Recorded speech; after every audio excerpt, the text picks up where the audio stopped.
4:00, according to my iPhone. This is March 23rd. This is the regular meeting of the Lewes Board of Public Works. It's 4 p.m. And can we stand for the pledge? A moment of silence. I pledge Allegiance to the flag of the United States of America and to the republic for which it stands, one nation, under God, indivisible, with liberty and justice for all.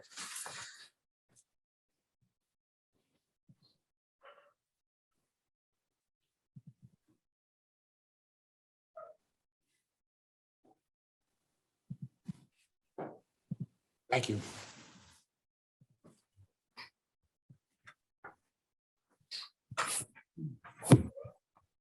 All board members are here, as are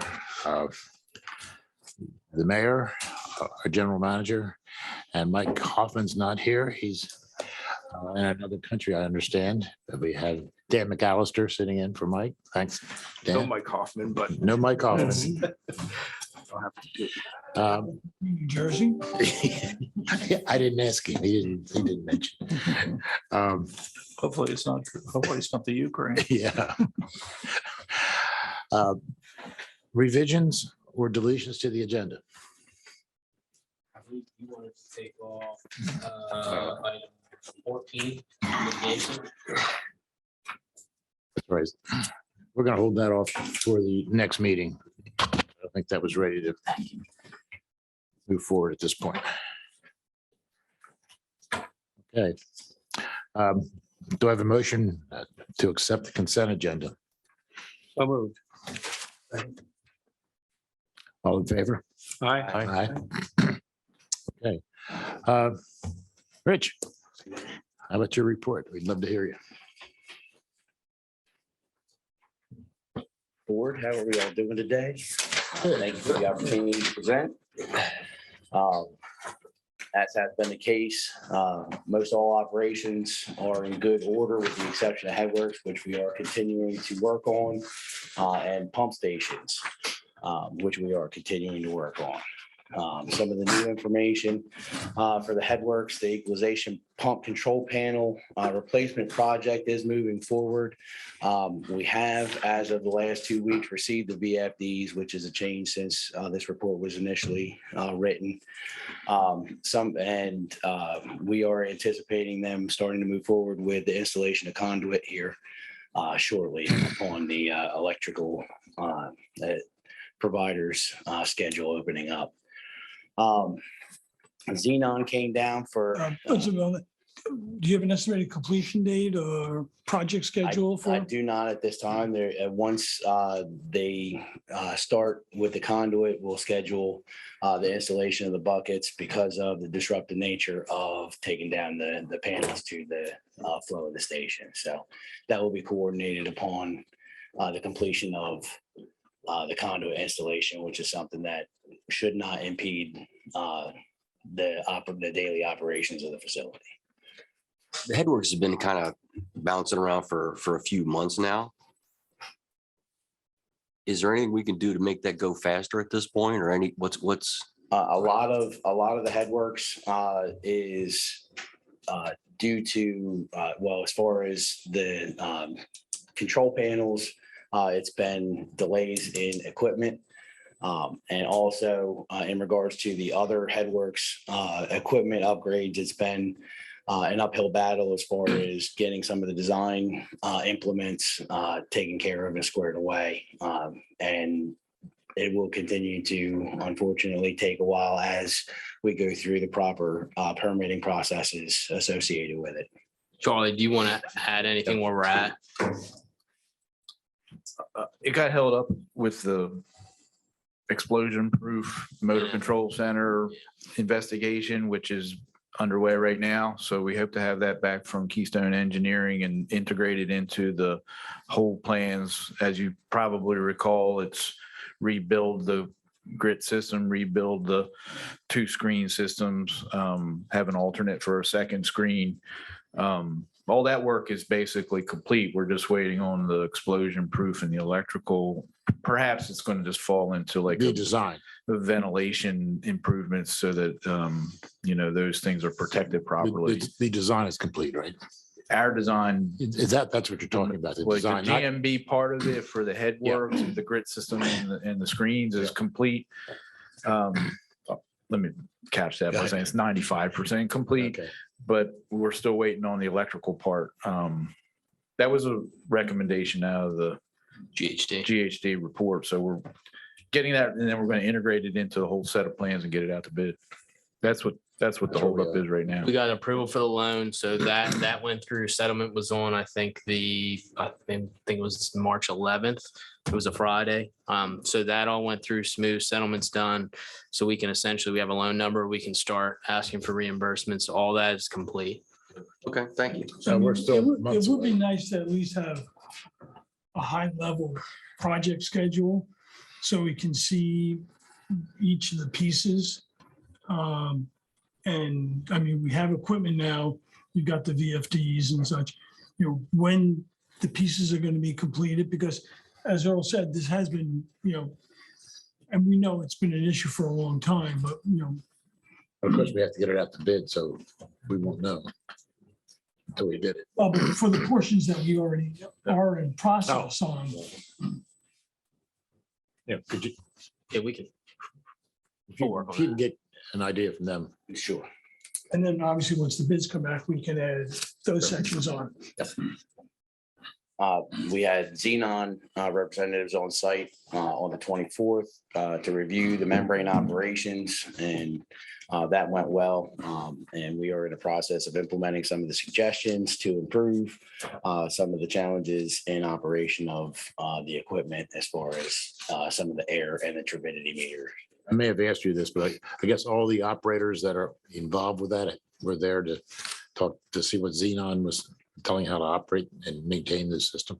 Yeah, so it was more of just a review of what Okay. improvements we have made as far as changing the mixed liquors to be with. Some of the operators weren't there when Xenon was originally here, but you had them, the new operators. They were on site and Okay. helping to expose the membranes for inspection and were called up to speed with anything they had missed after that. Okay, thanks. And, there were several suggestions that Xenon had. One of them was about the turbidity monitors and the finickiness of them. Yes. Have you done anything with that? We've ordered parts to change the plumbing per the suggestions that Xenon had made. It has not been implemented yet. We're still waiting to receive the parts. And as that fits in our schedule, we will continue to. And is that the permanent fix, or they had talked about temporarily plumbing those into the drain lines? Well, that was the change that they had made for the first steps to see if any of the additional recommendations were necessary. They were hoping that plumbing fix would help reduce the amount of air showing, causing false turbidity readings, and allow us to move forward. So once that's in place and tested, then if necessary, we'll move forward with the other suggestion of equipment for evacuating the air out of the system. And one of the other items, and I guess Josh, this includes you, was from a cybersecurity perspective, not leaving the VPN on continuously to reduce the risk of cyber attacks.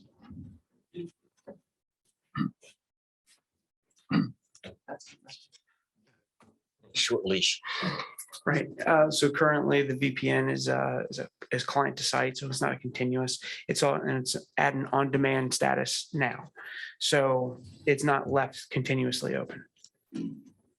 So does that mean that when the operators are remote, they don't have access to? They have to initiate the VPN tunnel. And then once okay. they initiate it, then it's established and it remains live and encrypted during the course of and it will time out if left unattended. Perfect. Okay, thank you. Some of the Just one thing, because I got smarter today. Does Infomark have any kind of a standard boilerplate hurricane plan kind of concept?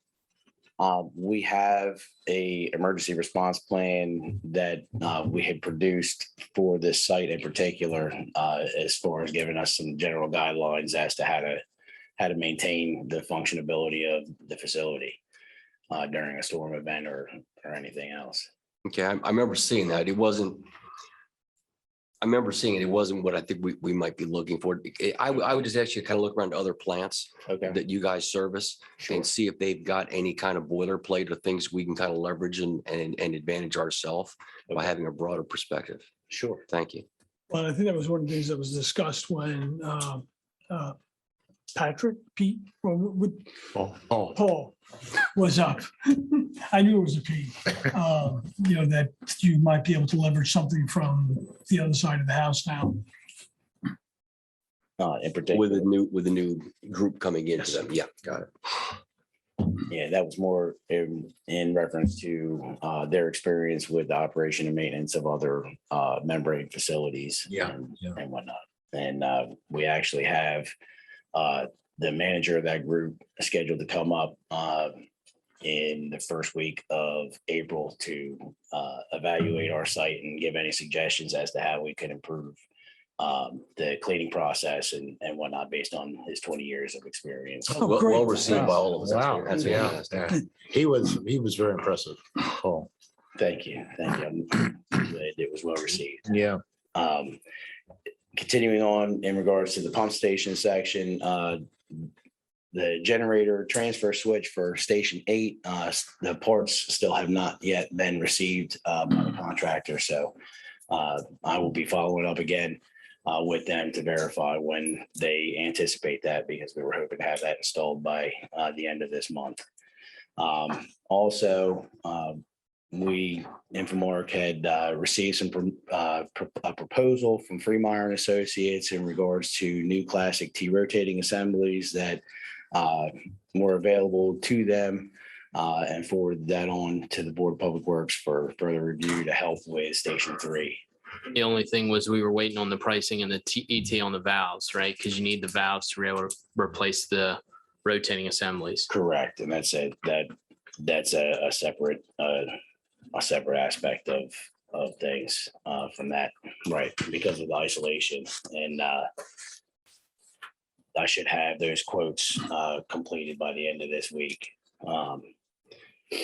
Also, I'm gonna circle back to pump stations in a moment, but just wanted to make mention that throughout the course of February, we were still our total nitrogen limit, our limit is 8. We were at a 5.52, which we attributed to the LDO probes, which we had to replace due to them malfunctioning, as well as some of the temperature changes that had occurred throughout the month. And total phosphorus, we were putting out a 0.12, which our limit is a 2. So, and our BOD biological oxygen demand removal rate was 98.4% for the month, which is outstanding results as usual per the performance of the system. I also wanted to circle back in regards to the pump stations, per Austin's request regarding some work that we had started on Monday. Our contractor was there to install some isolation valves on inside of the wet well. And once they had entered the wet well, they delayed the continuation of the work because of the degradation that they were seeing by being down in the well versus the observations that were made above the well via pictures previously. And Would it be more prudent to go into the well prior to bringing someone on site? probably for further investigation. We have done also. We reserve the right to get smarter on that, right? Absolutely. Okay, all right, thank you. Absolutely. And based on the observations that we had made using a camera initially, it did not tell the tale in the same way as being physically up close and personal. We stopped the progression of work because there was the chance of continuing the work to harm critical equipment and prevent the operation and function of the station as is. So we are circling back. I should have the quote by the end of tonight or tomorrow for the additional work. Basically, the entire innards of the wet well need to be replumbed, and there are some additional questions in regards to what the integrity is of the remaining force main based on the 1965 print data that we have. We don't know whether or not the rest of the force main is still of that era, and what the integrity is of that. Is that something we'll have on site as a backup as far as piping and to make Yes, sure so that, they're because you don't know what you got till you get into it. exactly, Yeah. because of the fact that we're seeing such delays, we opted to delay. That's any the piece further through the work. concrete wall. Correct. So they've written up, and I got that just before we arrived here. A proposed change both inside and outside of the wet well to make improvements to the station. And so I'll be forwarding that on to the. Is there board. any other degradation that could happen further down that we need to make sure we have backup capacity for? That's the question as to whether or not how we proceed. I was going to suggest that we have a further meeting to discuss how to move forward with properly vetting that main, as well as some of the other stations, because pump station 2, yesterday we wound up doing a confined space inspection, and it is in similar condition. It also has valves that need to be replaced.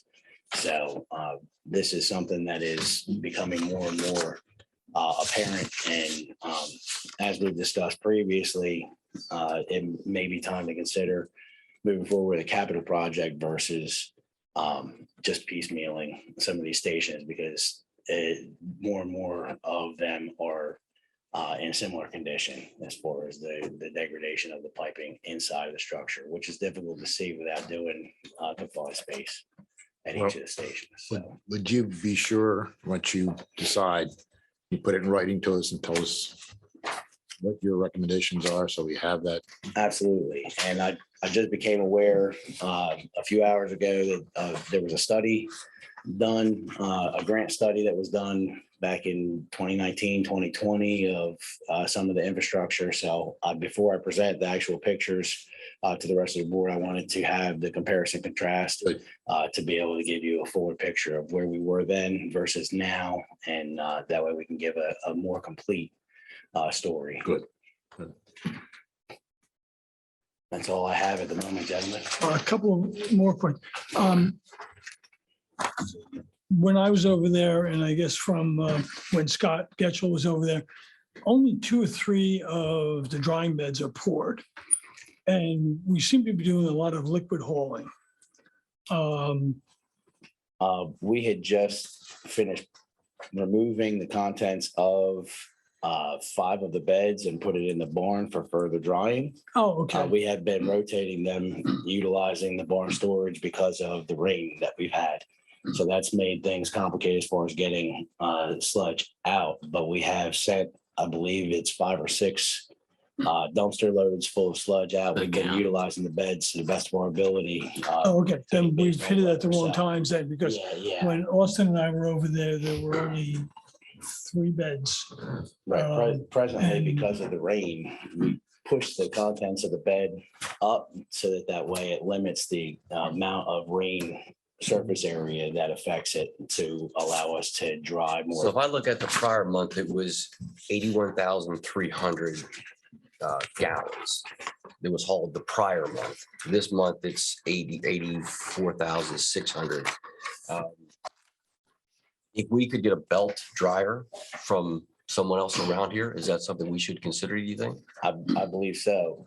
That was part of one of the scopes, was to replace the old drying unit with a belt filter press. That way we could reduce some of those costs, because it would pay for itself.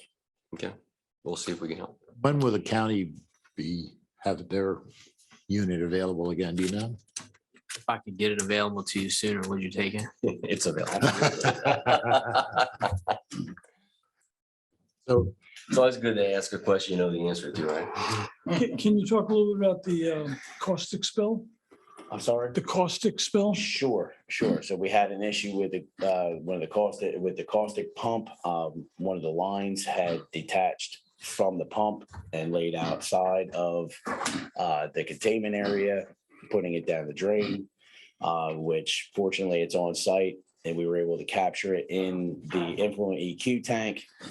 We then utilized some acid in order to mitigate that or neutralize some of the effects of that caustic, which raises the pH.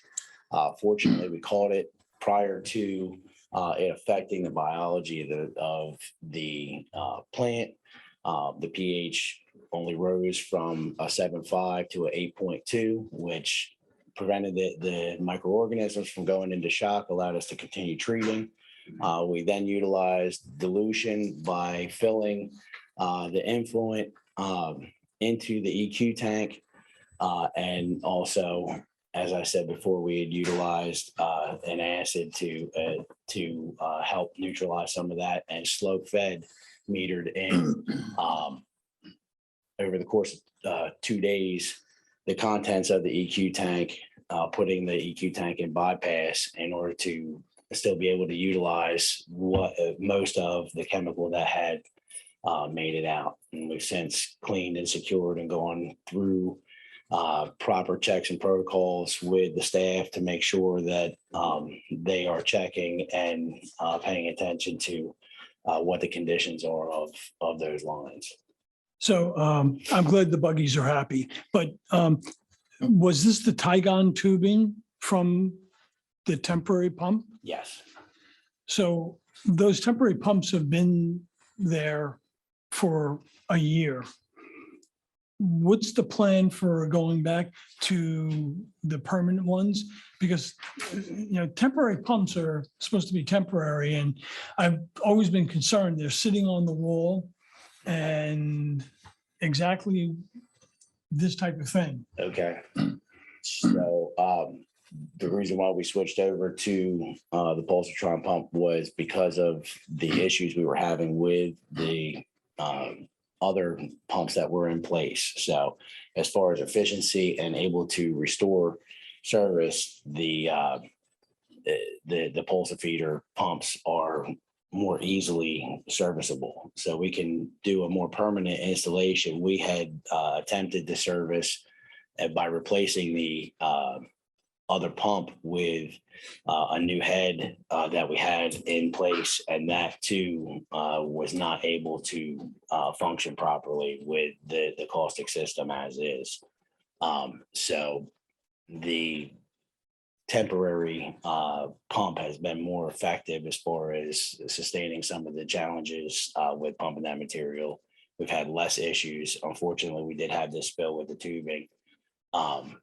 But overall, the maintenance, it has lessened the amount of maintenance that we've had to put into those pumps. Okay, I just think we need a permanent solution, and it needs to be inside the containment structure to prevent exactly this from happening. You expect the total nitrogen and phosphorus to be back down to less than 2.4 like it was for the nitrogen? And that is seasonal, Yeah. but yes, we Yeah. are So- directing that back down based on the changes of the equipment that has been changed out. Yes. And I noticed in Scott's report that he says that the fuel tank alarms on the emergency generator are malfunctioning. That is correct. That is something that just recently happened. With one of the rain events that we just had, it started triggering some false alarms with the fuel tank. I was in touch with Josh, who had a crew out doing some work for BPW to see about who they would recommend as far as that instrumentation, because it is specialized dealing with fuel versus like a Keystone or somebody who I'm more familiar with. So what are we doing in the interim? Do we have local alarms? How are we? We do regular walk around checks of that tank on a daily basis.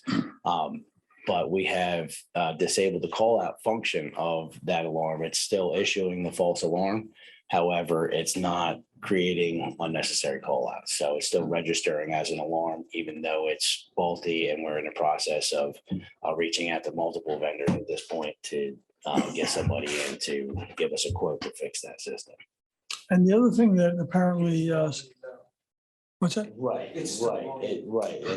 it is still recording as a logging as an alarm. It hasn't been disabled anything other than the call out feature for that particular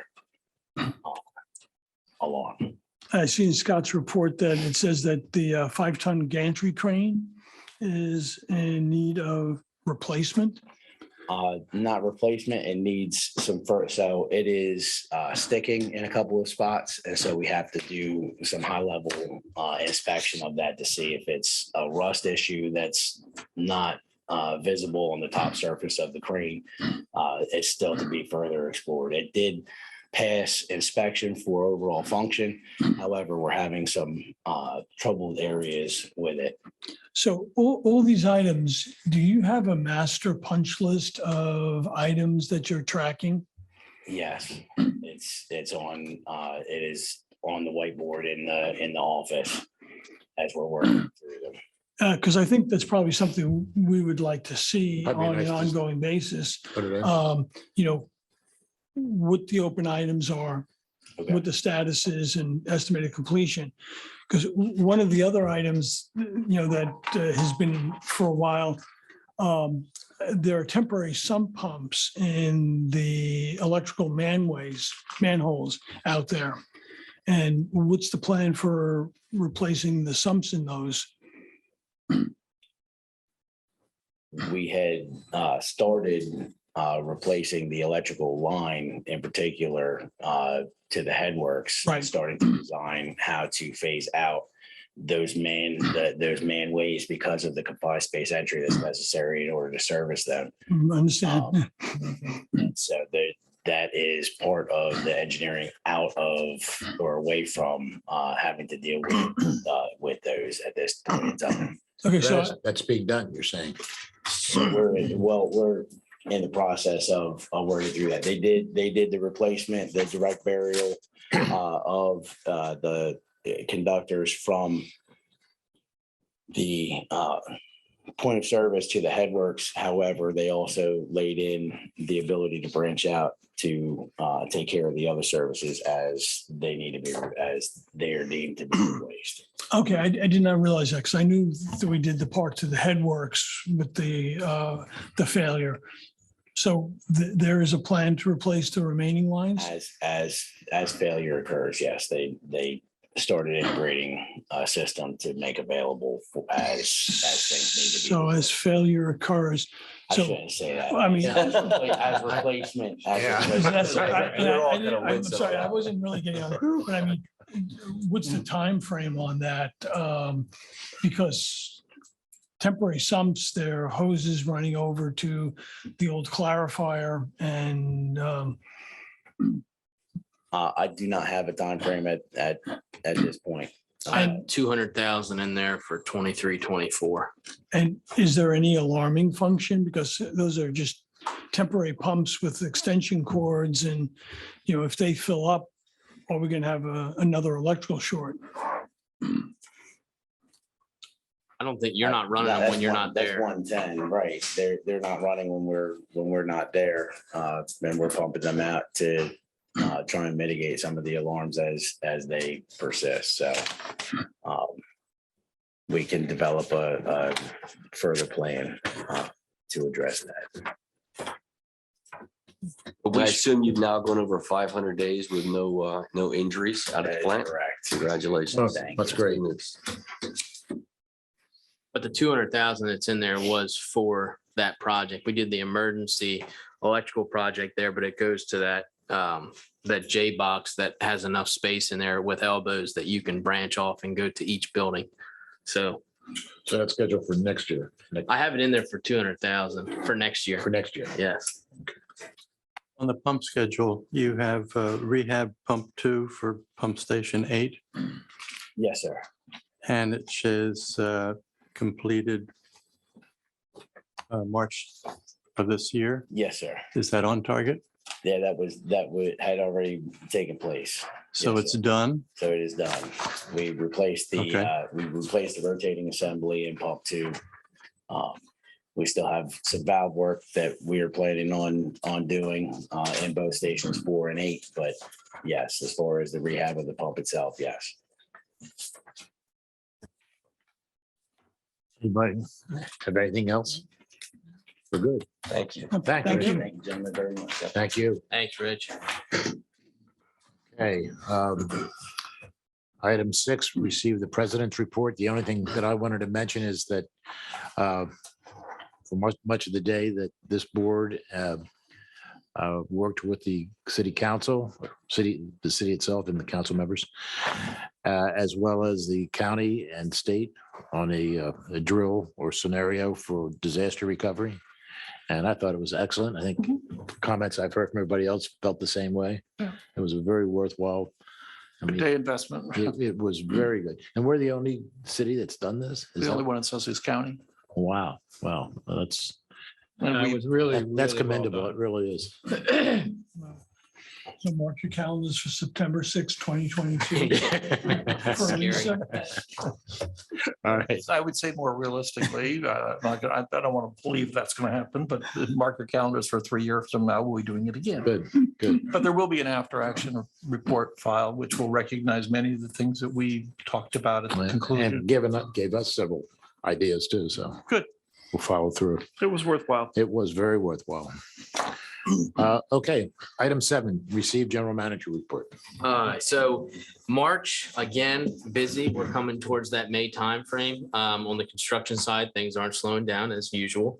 The new road construction work is continuing. They're putting the permanent, which is from Park to the intermediate drill pit, and then the temporary across the bridge, and then going back underground to get into the existing drill that was done earlier in the year. That is electric, water, and sewer. The Pilot Town Road project continues. They're doing the tie-ins at New Road, and they're going to do the tie-in at, I believe it's Ocean View. Those are scheduled to happen, finish up this week, go into next week. The goal is to finish from Ship Carpenters to New Road by the middle of May, and then from New Road up to the Lewes Dairy by the middle of July. Pave everything so it'll all be done. How can we do it in July? It's at the discretion, DelDOT's discretion. It goes back to the city's discretion when it comes to being able to work. The time frame, I believe, is you can't start until is it 3 days, or is it you can work Monday, but it's not till after 9? I thought it was noon on Mondays. I think it's noon on Mondays. So typically what they'll do is they'll work 3 days. They'll work Tuesday, Wednesday, Thursday. Right. And because it's beyond New Road, we're not as concerned about, the incoming traffic. It's really just local traffic once you get back there, because really, even for the boat ramp, they're supposed to go on Park. Supposed to go. I thought those restrictions were DelDOT's restrictions. I didn't realize we could do this. Why didn't we do it before? You mean working into the summer? I think this is, I think this Because of comes New down. Road, is that what you're saying? Because it's- Yeah.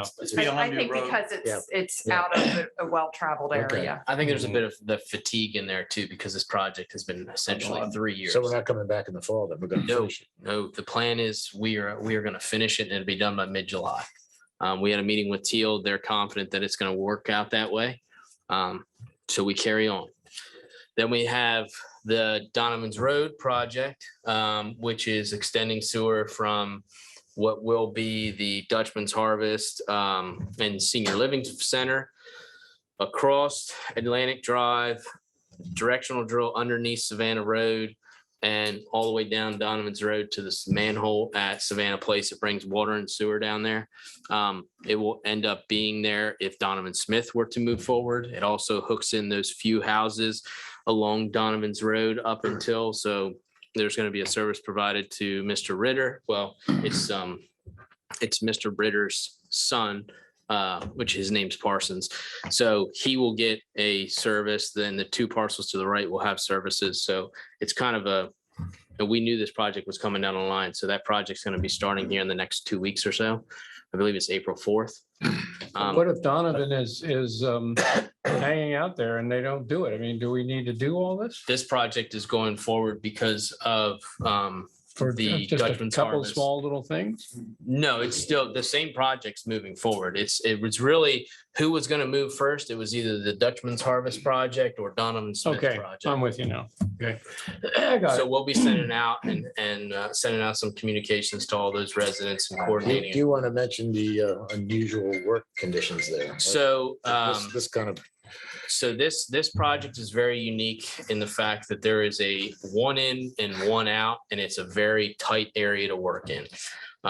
With that, the winning contract or the awarded contract went to Mumford and Miller. They came in well below the rest of the bidders, and one of the aspects that they utilized was the ability to work a small section of the project in a 24-hour schedule, basically 3 8-hour shifts working continuously along that section. Did you say a week? Is that? For a week, as they feel as if they can get about 560 feet of pipe in a week, having this rotated 8-hour schedule. The reason for that is because if you look at this project, you essentially, to meet DelDOT standards and for safety reasons, you either would have to work like a 12-hour schedule and not backfill what you're doing. So you'd put a stick of pipe in, backfill everything, come back the next day, pull everything back out, put another stick of pipe in, backfill it. In this aspect, this is the hardest theoretical part of this job. If they work 8-hour shifts, 3 shifts a day, 5 days, they can put all that section of pipe in and get all the way back to the bike trail. We already know it's going to be a disruption. We're going to get ahead of it. We're going to walk out there. We're going to hand deliver notes to everybody that's directly affected. And we're going to send notices out to everybody in that whole area that accesses through Donovan's Road. There will be 24-hour flaggers all the time. Even if you were to do an 8-hour schedule or a 12-hour schedule, most of the contractors don't want to pull all that material back out. So they're either going to want to plate it or they're going to keep the flaggers out there. So you're going to have the noise aspect, but a lot of the contractors are still figuring on keeping the traffic control, which i.e. needs lights. So the lights and the traffic control would still be in place. But it will be inspected around the clock, just the way. There will be a GMB inspector out there the entirety of the time. So if you have a resident complaint, you bring it to GMB, they'll facilitate it from there. And Charlie's it's going to be be there 24/7. And to add to this, before Charlie starts, one of the reasons for this is the project's estimated completion date was July 19th. Did I steal the thunder? If they do, I was gonna say that.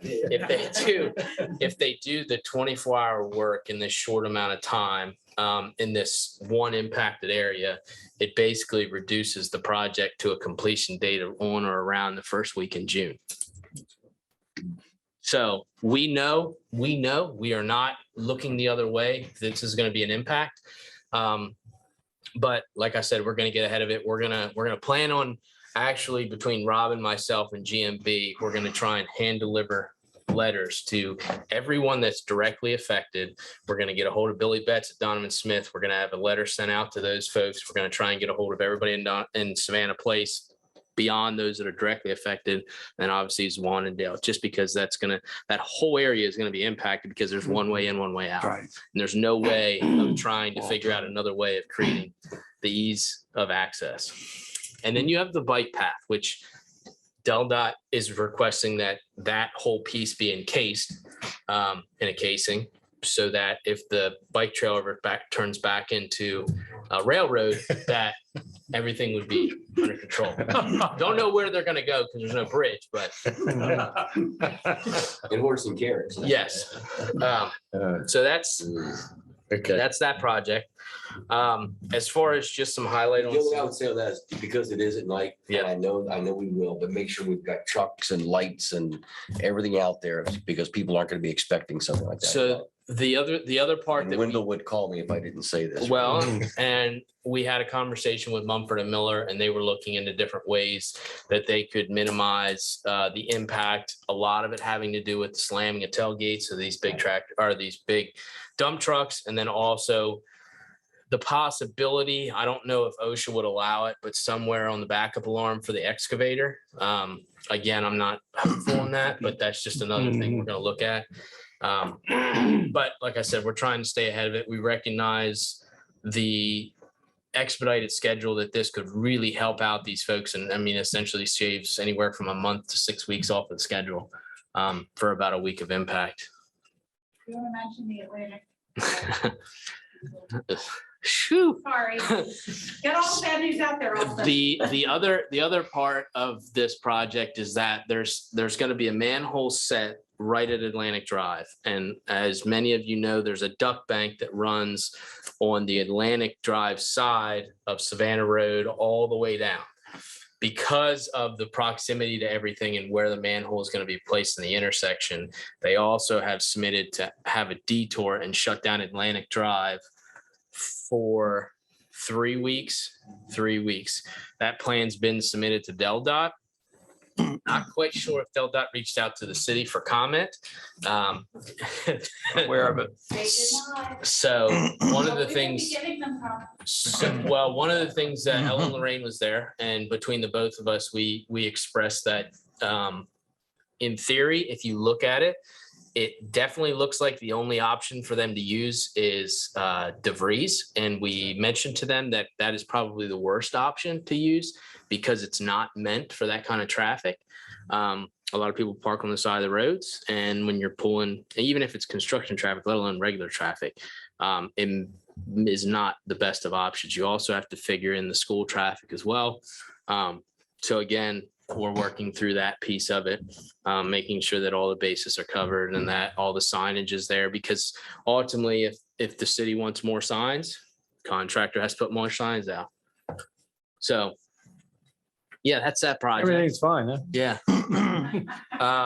Austin, just back up for a minute. On the Pilot Town Road project from New Road out to the dairy, Yes. you might want to send a letter to the residents along that stretch because it's an anomaly that is going to be done during the summer.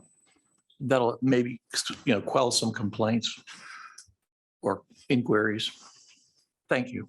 Will there be any construction along any of those properties down there? Repaving. No, I mean, development. Well, there's residential, yes. Yeah. There's one house off of New Road is completely under reconstruction. I was thinking of the dairy as well. I don't think they're ready yet. So those are the projects, Very significant events. Tom, you and I can piggyback off this one. We have gone back and worked with Sergeant Lundy. We talked with DMEC, more specifically Scott Lynch, and through our process of going through the bids, we decided we want to really narrow down the scope of the project. And so we have came to that scope. We have gone back to those contractors or vendors, and we had asked for them to submit something in the next 2 weeks. Had a little bit of pushback, which we knew there would be a chance of. And so they're going to have about a month to respond. If there's any other time, if they need more time, we'll give it to them. But this really took a more broadened scope just because we didn't know what we were going to get. We narrowed it down, gave it back to them and said, give us what you got. How many are still participating? Same amount. We sent it back out to everybody that submitted an inquiry. Yeah, I think as everyone knew, that we had 16 options and there was no apples to apples comparison. So from, an equity perspective, we decided to go out with 2 options, a 10 megawatt and a 20 megawatt 4-hour battery to everyone and tell them to do their best and final with those 2 so we can compare them directly. Because it was, Scott Lynch and Sergeant Lundy have been fantastic in the evaluation. But, we were concerned that we wouldn't have a defensible position to make an award, given the fact that we had these 16 options. So we're hopeful that by the time we get to the next meeting, we'll have a lot more to kind of come back to the board with, have a discussion with. We also had AccuTrench and Harry Caswell finished all the work on the 16 homes moving up Savannah Road. We have to take all those costs that were contributed to that project. We have to bring everything together, which Kim, Robin, and I are going to sit down and do. We'll probably work with Charlie too, just make sure we have all our bases covered so that we have a final cost for them. Obviously, they have the plumbing work, which during our meeting, we gave an estimate because we don't know how the plumbing is for each one of those homes. So we're going to kind of put all of our costs together so that each one of those homeowners has exactly what they'll be responsible for, which is essentially 1/16 of that project. Tom and I graciously attended the planning and zoning meeting for Mitchell's Corner. They are, from what I understand, they're going to be making a decision on that tomorrow. Or night, So tomorrow night, I believe, I don't know what time it starts, 5. 5. Public comment, I believe, is over. So this would be the recommendation to take it to county council from planning and zoning. Also met with Bruce Chandler, Robin, Anne Marie, and Mayor Becker on Creekside Drive, which is a little community off of New Road. This is becoming more and more prevalent that you're having these individuals along New Road now that water and sewer service is available. They're interested in services. So we're working through that. And we'll start bringing those to the board when that time comes. Obviously, when you have a community like that, we're going to have to go over and do an NOI for the project, and then have that be a project that would consist of those individual homeowners, because that's an HOA. I believe, how many is it? 12 homes. 12 homes. But then you There are have, 3 separate HOAs out there. yeah, you have basically 12 three homes, side three streets. separate within the 12 homes? No. Oh, 3 separate streets, 3 separate HOAs. okay, This is the middle street. I understand. So we'll continue to work on that as the construction along New Road continues. And then last thing, just the tabletop exercise. I thought it was good. I thought it was great discussion. Areas where we have flaws, but we can Mutual aid agreement, is there any help you need from the board on any of that? the mutual aid agreements, is it all encompassing? Agreements. So we have the one with Hans in Sussex County, which we're still working on. We also, I'm going to go back and speak with DMEC about all encompassing, looking at DMEC as a whole. The only issue that I may see is that, we are a coastal town, so I would foresee us being hit the hardest from like a hurricane. I don't know that. It could come up the shore and hit Seaford. But talking to DMEC to see if they have anything in place that would be an all-encompassing blanket across all members of DMEC. Besides that, obviously, through today's discussion, just tightening up what we have existing, seeing where we have gaps and filling the gaps. Josh? Good. Anything on IT? I don't know if anybody saw, I know you have the Newsbreak app, but one of the things that was discussed today was President Biden's remarks on tightening up cybersecurity to all the governors across the country. So, Thanks for dropping that real quick for me. yeah, you're welcome. Still solid with that? We talked about that last month. Yeah, I'll touch on that in a second.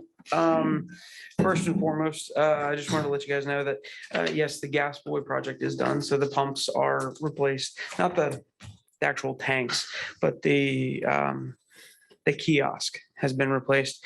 And I'm just issuing the last of the tags. I do have a few items a few tags to update with the fire department and a couple more, with internally, but for the most part, it's complete.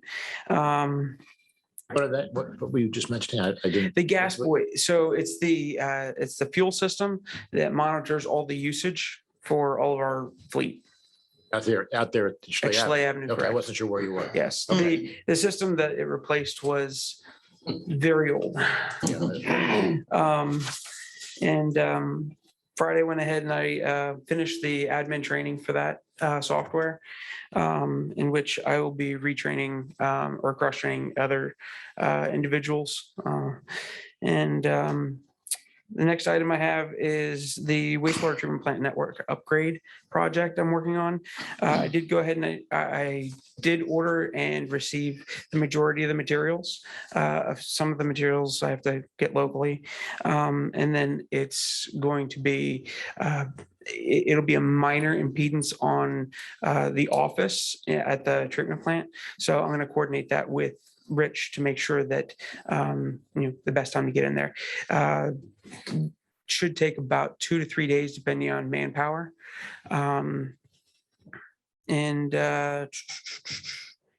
I'm finalizing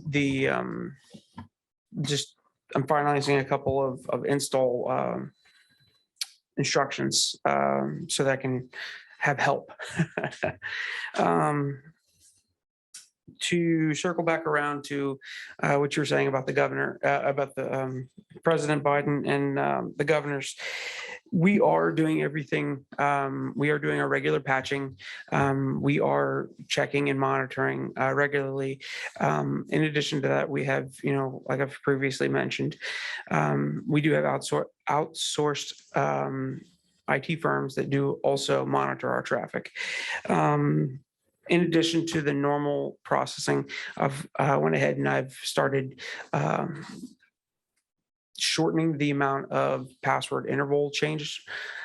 So I have been manually updating those passwords outside of the regular automated scope. Just as instead of every 3 months, we're changing every month now. Just to kind of give you a heads up, we are seeing a little uptick and we are seeing an uptick in traffic. It's all almost exclusively robots, which is good. But in the last 2 weeks, just quick number, 237 hits in the last 2 weeks, which is, it is Normal. it's a little elevated, but not too much. Okay. Usually I'm seeing about 100 less than that within 2 weeks. Yeah. Yeah, we do see frequent hits. Again, these are nothing to be, these are normal. Just servers that are constantly reaching out and hitting servers to see which one's weak. And it has, that's just what they do. And so our firewall constantly hits that and deflects that. And after so many hits, then it learns that IP address and then, it just blacklists it. Now, then you have to constantly go in to make sure that if that IP address changes, then you have to make sure that it gets, there's a lot of blacklisting and whitelisting. But we are upping our security. In addition to that, the last item, because I don't want to hold you guys up any longer, would be I'm going to work with the human resource aspect. I'm looking to implement a very minor cost item, which would be a password vault. And with that would also change people's normal passwords that they tend to remember. I took a long walk on the beach and it would change it to a completely random generated Is that password. capital I when you say I? Yeah. Could be. So I am researching the different credible sources that we could use. In addition to that, I'm also working up a plan to, roll it out to human.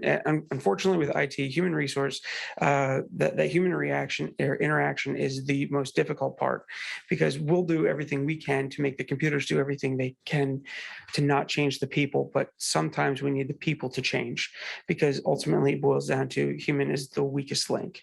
And that's what we're constantly combating. So with that, what I'm trying to do is trying to make something easy enough to use where people will want to use it. That buy-in is really, really critical. So, and that's Well, thank you. all I have. Are right you now. sharing ideas to and from the city as well? Actually, I haven't. I should though, and I love the idea of bouncing ideas around. So It'd be great. It'd be helpful. Yeah. it would be great. Helpful on both sides. probably. Thank you. I'll get with you and Anne Marie as Right, to. we're good. Thank Thank you very you. much. Any Thanks. questions? Thank you. I did have 3 walk around comments as I walked my dogs. Gotta stop doing that. Do you want Yeah, thank you. Dog walk ideas. There was 3. One was Your dogs pay rates? no, thank goodness. One was a low wire. I called Austin. It ended up being, it wasn't our wire. It was a Verizon wire. It was the lower wires, which is usually your Verizon, your Verizon, Comcast, yeah. your thick Verizon wires, because all of our 3-phase up top and the neutral is kind of just below that. I called him on one too. I know those those things now, so that's actually good. One was on Pilot Town Road, was a manhole cover that will be fixed, addressed, I should say, when the final paving gets done. And then there was a water leak on DeVries that was fixed in a matter of an hour or two. So Is that the one that's always been leaking? Which one? The reason the one on the left. it's on the other side. So Okay, Yeah. near Dickey's ditch, No, not quite. okay. Not quite. but thank you for that really quick response. Very well. I just thought of 2 comments I should have made. I had lunch with Jeff Ross, who's the, I guess, chairman of the WEAC last week. And he's agreed to bring his top people in and sit down with us and go over all our projects to see how they can fund them. Oh, wow. What things, like, he was mentioning things like, just the initial planning work for the water tower, the borings and things like that could all be part of the planning thing. So even the coupons on the water main on the beach side, that could be all covered with planning money. So he's going to look for things like, they're going to go down our list of projects and look for things that they could spend. Good. help with Yeah, money that's on. cool. So. Very good. Thanks, Chris. Then the other one, a letter's going out tomorrow about a potential future coordination with the county. So that's going out to every customer of ours. And we're talking about having a meeting sometime next week. March 31st at 6 PM at the Rollins Center. So that letter's going out tomorrow. Okay. We're into new business update on ARPA funds. I can cover that. We sent the city a nice letter asking for $1.25 million for wastewater improvements to our systems. We're hoping for a nice letter back saying that they'll do that. We're going to talk about it on Monday night. Well, thank you. We're looking forward to it. Hopefully we really can use some of that money on really important infrastructure projects that money was intended for. Item 9, open forum, general discussion on our semi-annual household hazardous waste and electronics and drug take-back day. This is just our cookie cutter mailing that goes out. Essentially, all we're doing is unifying the date. We've already coordinated with the police department, so it's going to be April 30th from 10 to 2. Bring all your hazardous waste except for latex-based paint, and we will be there. And usually, most of the board members there will have our staff there. Sometimes the mayor stops by. We'll have the police department there. So, anybody has anything, just stop by. We did last time. We gave out magnets, so we can do Yeah, magnets again. We still have some, don't we? Yeah. I may not make it this year. I'm gonna have my knee worked on beginning of April, and I'll wait to see how it works out by the 30th. If I can, I'll be there. We'll have a chair for you. I might just show up. for a Bring chair. your old knee. Yeah. Recycle it. Huh? I got plenty of I don't comments. think we take, I don't think we take. Take knees? I don't think we take that. Is that hazardous waste? I think it is. Come on. Okay, item 10, open forum, general discussion on strategic planning goals and objectives. I guess you're going to review what we had from our last last year's and where we are on that. So really, this is just providing everybody an update of what we've accomplished to date this year. So just taking a look at the electric side, a lot of our goals circled around the fact of, and it really is, nobody likes to talk about, we have one feed coming into town. And as along with that, you have the increasing power supply costs. And so we look at different ways of decreasing that. The battery storage project is one of those ways. It doesn't provide 100% redundancy, but it does provide some bit of redundancy to maybe an isolated circuit, i.e. the hospital or kind of whatever we deem possible at this point. We can couple that with solar, in which we would help reduce transmission and capacity charges as well as smart meters. And so with the smart meters, it gives us a better look at consumption, which again, if we can see where those peaks are, we can help kind of like the beat the peak methodology. We can help reduce it, which really impacts everybody overall because it reduces our peak, which in turn spreads it out over everybody. With that, we're still working through the RFP process. Between Tom P., Earl, myself, Kim, and Robin, we're scheduled to go to Seaford. I believe it's the 4th. I think it's April 4th. Maybe it's April 5th. One of those. I'm trying to keep track of dates. Yeah, it's, we So we're going over there because they have implemented their project. It's been in about April 12. 5th. Yeah, it's been about 12, 24 months. And with that, we obviously want to see how they like it, what they don't like, what they would do differently. Obviously, we don't have to be guinea pigs in this venture. We move forward with the billing system, knowing that at some time in the future, this day was going to come, and we went with a billing system that serves not only the co-op and also Chop Tank, but they serve utilities across the country, over 1,000 of them. And so they're very well versed in the idea of smart meters and getting into very complex rate structures, which come with time of use and whatever it may be. So that kind of rounds out, and this all falls in line with the study that was done by Sargent and Lundy and was presented back, I believe, in 2020. So then moving on to the water and sewer. One of the things that we're doing now, obviously, we went for the extension of the planning grant for the water side, and that is to essentially coupon most of our older pipes. What coupon is, and is basically taking a little piece of a pipe so that you can see what the interior looks like. Is there degradation in the diameter or the thickness of the pipe? Do we have a lot of rusty material? We also take notes whenever we get calls in. We have a huge map that sits in the back of the office, and if somebody calls in with dirty water, we put an X on it. That helps us kind of push that information to GMB, who's coordinating the planning grant. And it's a 50-50 matching planning grant. And so we have a little bit that's left on that Is that project. half from GMB and half from? Yeah, half from the state, half from us. But we were fortunate enough to have some work done. For example, the Big Oyster tied into one of the water lines on Kings Highway. We had a beautiful sample of that pipe, which semi led to moving that project up a little bit because we were able to see that pipe. Once we get cedars, that may change. It's kind of like playing roulette. So we're going to continue moving forward, and that falls directly in line with the iron pipe aspect of the strategic plan. On the sewer side, we're doing the same thing, just maintaining. We have GHD that's taking a look at all the pump stations. Obviously, through conversations today, that seems like we're going to be moving into a pretty aggressive capital budget when it comes to the pump stations. We are also finishing up the Pilot Town Road project, which eliminated iron pipe. We put PVC in, brand new PVC. So hopefully that comes down to a finish in the middle of July. And we're also increasing our public awareness on flushable wipes, or what is deemed as flushable wipes. I put it in quotes. So we're pushing forward on our No Wipes in the Pipes campaign.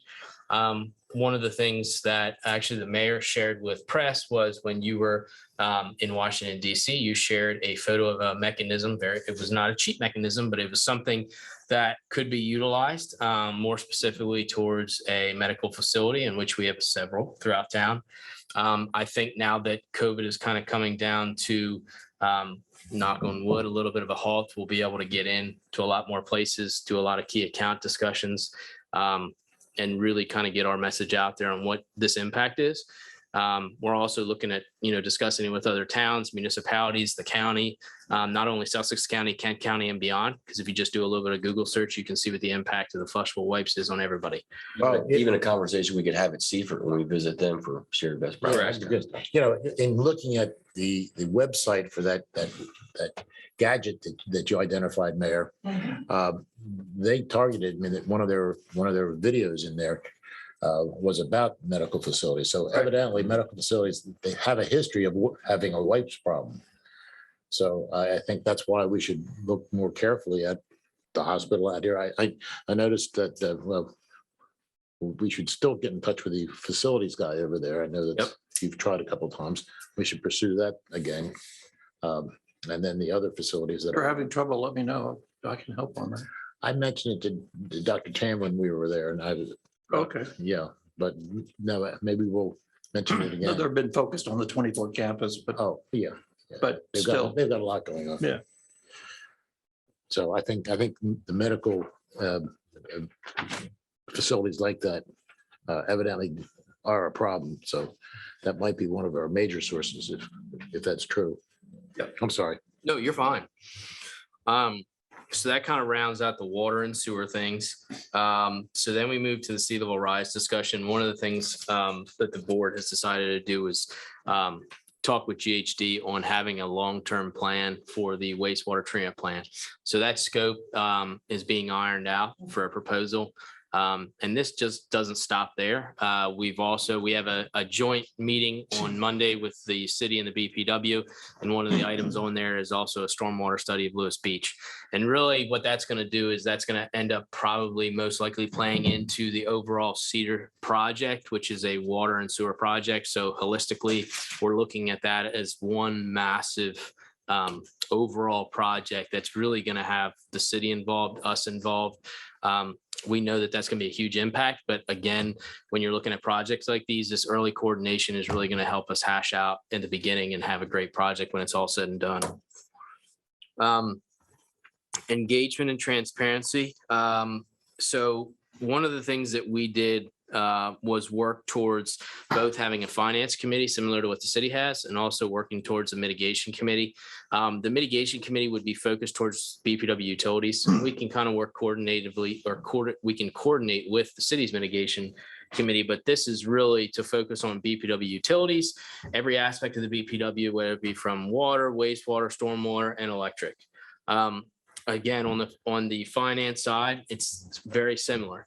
Having a group of eyes that include the board, include Kim, myself, Robin, and whoever whoever gets chosen to sit on that board or that seat of the committee, we'll be able to provide a different set of eyes that could lead into different ways of doing things, looking at fees, looking at all kinds of different structures for the BPW. We have 3 people that we've looked at and approved. I just need to get a CV from one of the people that's not as well known and get that sent out. That should be this week. That's fine. And we also move forward with having Facebook. Sharon has done a great job on implementing Facebook for us. It was non-existent. We upgraded the website for a little bit more usability. One of the things that I think we took as comment, and I believe Councilman Ritzert has said it, is trying to share meeting dates between both sets of calendars. I think it's easier said than done. Basically saying that anything that's city related, we could put on our website. Anything that's BPW related, they can put on their website. Just adding in the ability for people to see both sets of meetings. Obviously, we have a huge turnout tonight. That's facetious. And that also comes down to, so we did discuss having semi-annual meetings with key accounts, bigger customers. I think that will, Press and I talked about it a little bit. I think that's going to start to come to fruition again. We met with Dr. Tam during the pandemic, but I think meeting with the hospital and meeting with Harbor Healthcare and what will be the Lewes Senior Living Facility, all of these larger accounts to see, what's going on, anything changing. SPI Pharma, is demand going up, demand going down, because that plays a role in ultimately our rates and what we look like from water production to electric capacity. Also talking about HOA board meetings.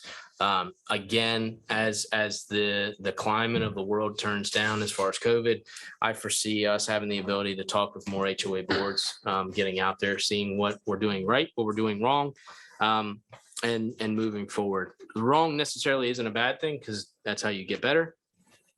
On the administrative side, we've updated the website. We continue to make updates and add anything that may be beneficial to customers. If anybody has feedback, just submit it to us and we'll take everything up for consideration. And then on the environmental stewardship, it falls under the GIS. This is kind of in preparation for MS4, whatever may come down there. GIS wise, Josh has been taking the lead on that. He has assistance from staff whenever needed. And we'll go out there and we'll hit any of the as-bills just to confirm that what we have on the paper is actually what's in the ground. So anytime we open up a road, we really like to send Josh out there to make sure that we have everything that actually is out there on a sheet and scanning in all of our as-bills that we get after the project's complete so that we can expand what we have GIS wise. Is that Good Yeah, report. good. Other meetings, I think we've done well. Mhm. We should now probably think about updating the goals for this coming year. And if anybody wants to volunteer and trying to put them together, I think Robert and I did them last year, as I remember. Josh, just, we have a list of all the HOA presidents. If you don't, we can save you some time. It's fine. I appreciate that. I'll You want to put that together? You want to get team up on that? Goals and objectives? I win. End of next year? I'd say by next board meeting. What we did is went back to the original strategic plan document we prepared. And then thought about what we're doing now. And Yeah, the only reason I'm hesitant is that the next, Can't say you're busy, Tom.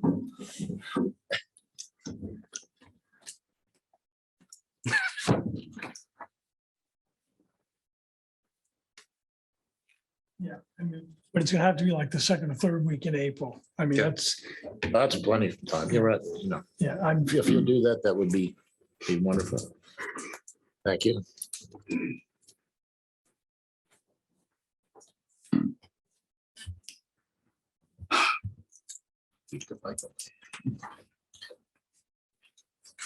I haven't been out a couple of days because Now we're in old business. Item 11, open forum, general discussion for the approval of a proposed 2022-2023 operation and maintenance budget. This is the second time we'll be discussing that. So Austin, you want to, and I guess Kim, if you want to go through that, you don't have to go through it in as much detail as you did last time, but you just give us an idea of what we're proposing. If there's any questions, we'll either here or online, we'll try to answer them. And what we'll do is basically anything that hasn't been touched. So just to add another thing into this. So really 11, 12, and 13 are all going to tie together because everything is based off the rates. With that, we're sensitive to the rate increases. And because of that, we got the updated rate schedules a little bit later than what we thought. And so those are all posted on our website, all the updated ones, all 5 years. We had to go back because there was only 4 years for most of them. So we went back there to make sure that she had the 5th year in there. Those were posted a little bit later than normal. So what we're going to do is we're going to discuss the budgets. We're going to discuss the rates. And really just give a high level because we went into pretty well depth in February. And then we're going to schedule a meeting sometime, probably April 6th, to actually have a dedicated meeting to approve all 3 items, the budgets and the rate increases through a resolution and have them be retroactive for April 1st. So really, I mean, this has been exposed for like 2 months now. Yep. If there are any questions, we're certainly eager to respond to them. But I don't think we have to spend much time on it unless there are questions from the public. Yeah, I mean, on the operations side, really what we wanted to look at was just adjusting through the discussion that happened back in February, adjusting the stormwater rate per the discussion to go to 20%, which Kim has updated. And Kim, if you want to highlight any of the other things that were adjusted, changed. I just changed some of the growth. I reduced. Where Reduced. are we now? Just on the O&M. Okay, go ahead. I reduced some of the growth, just citing supply chain issues. We had a strong year with commercial that I'm not sure if we're gonna still see the growth, and with inflation the way it is, if people are gonna be spending money the same way that they did. And our hospital is our biggest commercial customer, and I'm not sure if they're gonna have an increase in patients or usage or any COVID breakouts or anything like we did this Hospital may current actually, year. the hospital usage may actually got dropped with the opening of the campus on 24.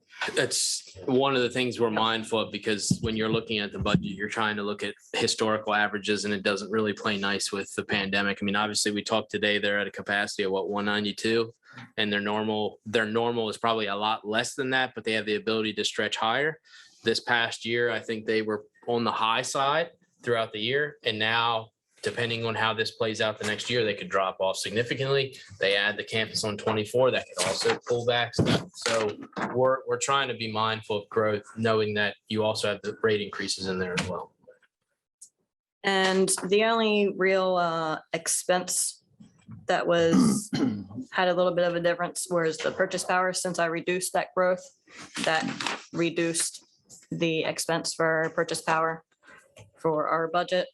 And repairs and maintenance for wastewater, I actually increased that because Clean Delaware is now charging a fuel surcharge on everything that we're pumping. Pump and haul.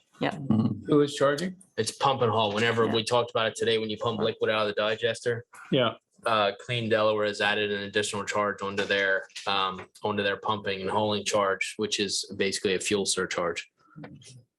And as Austin said earlier, I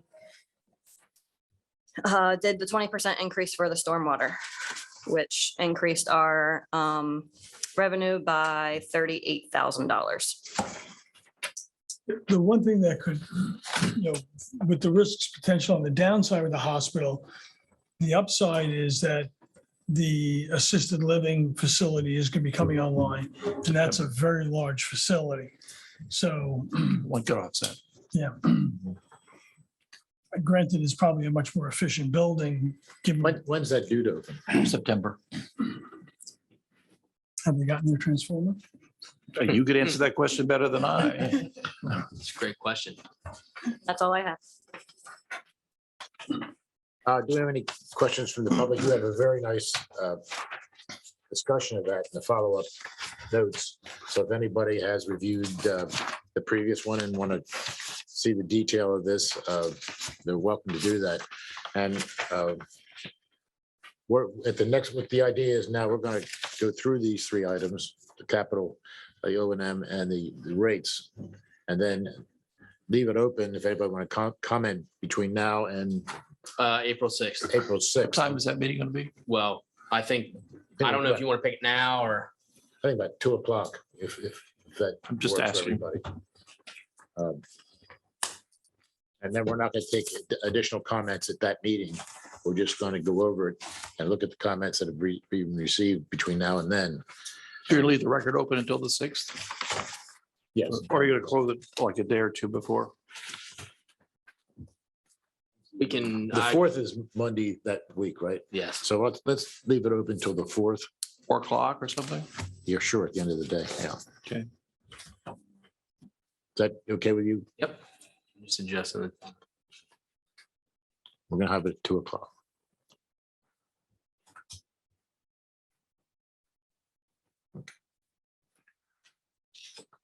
All right. And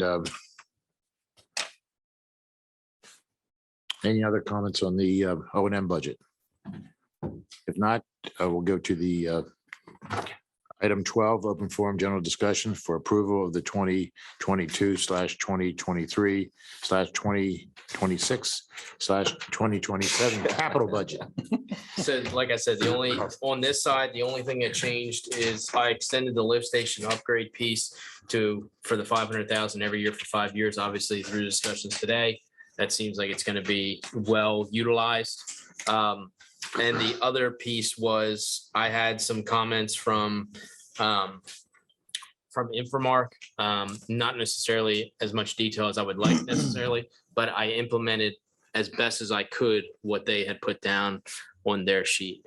So I added just a couple things in there. It wasn't really anything large ticket items. Really the control systems, the RAS valve repair, and some building upgrades is what I added in there. Can you help me understand the reserve policy? Tim? Okay. I thought that was gonna be a specific question. Yeah, the red. So what we're trying to cover is 25% of budgeted expenses for this coming fiscal year, 2023. We want to cover 2% of historic costs of assets, the current year capital improvement plan, and then all 5 years. Again, so for the first year, we're actually doing 30% of that plan. And then I took out our proposed borrowing, which we know that we're going to need to borrow more, but we haven't selected those projects. 100% of our customer deposits and our self-insured, which is for pollution, flood, and deductibles. So that comes out to 13.8 million. Right now, our cash reserves are 10.2 million. We did transfer $1 million last month to cover expenses, but now our operations is looking good. Our account is. So we may transfer money again back in. So that's saying, even if we transfer only 500,000, that's still saying that we need $3 million to cover this plan. And what it's doing is it's your trigger. It's the board's trigger to become agile. And that is through borrowing.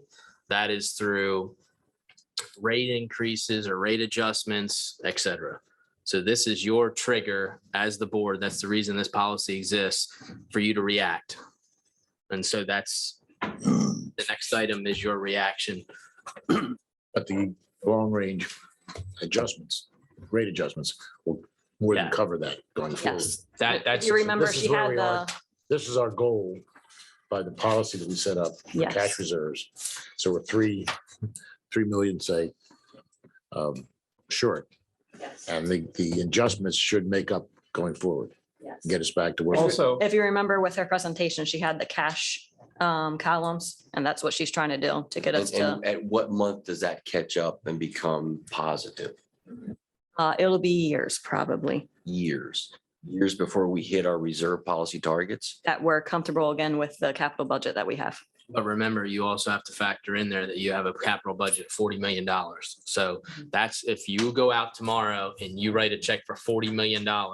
If the state comes back and says, I have 15 million, the city comes back and says, I got $1.25 million, you're Maybe just $1 million. lowering it down. So Again, that budget, we were fairly aggressive in the capital budget, hoping that money would be coming from the federal government. So It's all things that we need to do, Yeah. but is it actually realistic that we'll get this done in 5 years? Yeah. You also And- have the Build Back Better money that is, Right. you're going to apply directly to the feds for. I think that's all loans. there's some principal I think there's forgiveness. some principal From what- forgiveness in well, talking with Jeff, that was his understanding. Okay, with who? Jeff Ross, the from Okay. REAC. but isn't there some factors about using a 5-year budget to come up with 1 year's worst requirement? What is that? Are you talking about what I had brought up last month on how you're taking the current year, and then you're also taking the 5-year, which is taking into account the current year that you just took into account previously? Right. Yeah, that was brought up. I believe we went back and checked and it was, Yeah, I reread. So do we have to either which way would be the right way to do it? I mean, why would you do it that way, in other words? I think it's more along the lines of that this is the coming year, this is the most accurate numbers. As we go along, we're not quite sure. placeholders. Yeah, So but doesn't that skew this year? By using the 5, I mean, you're almost double dipping. you're doing 30% instead of a 15%. Yeah, and does that make sense?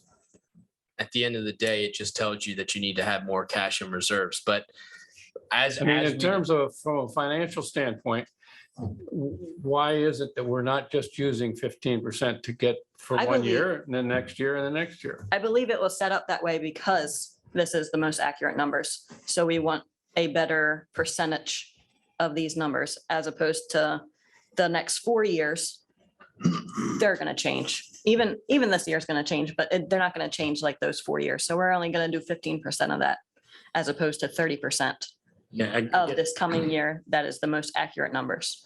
Except the number that here is a 30% number, not a 15% number, right?